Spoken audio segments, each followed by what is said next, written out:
Hello friends, Rehman গার্ডেন্সে আপনাদের প্রত্যেককে স্বাগতম। আশা করছি আপনারা প্রত্যেকে সুস্থ আছেন এবং ভালো আছেন। এটা হচ্ছে আমার গাছ নিয়ে যে সকল গবেষণা আমি করেছি সেই গাছের মধ্যে প্রথম হচ্ছে আমার এই জামরুল গাছ। এই জামরুল গাছটা আমাদের হচ্ছে স্থানীয় একটা নার্সারি থেকেই কেনা। দেখতে পাচ্ছেন জামরুলগুলো কি সুন্দর রং হয়েছে। এটা আমি প্রথম আজ থেকে প্রায় 7-8 বছর আগে এই জামরুল গাছটা আমি বসিয়েছিলাম। ছোট্ট একটা গাছ, যেটাকে আমি 80 টাকা দিয়ে কিনে এনেছিলাম।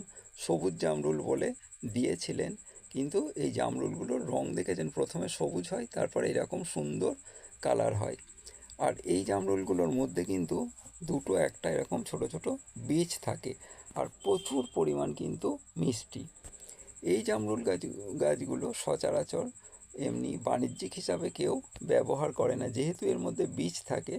বাণিজ্যিক হিসাবে এর গুরুত্ব কিন্তু কম। বাড়িতে বা যারা ভালোবাসে তারা কিন্তু এই জামরুল গাছগুলো লাগান।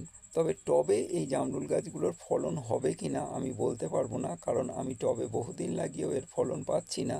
এটা আমার যেহেতু মাটিতে আছে, সেই জন্য এটা অনেক বছর ধরেই ফলন হচ্ছে, প্রায় 2 বছর পর থেকেই এটা ফলন দিতে সক্ষম, আর প্রচুর পরিমাণ ধরে।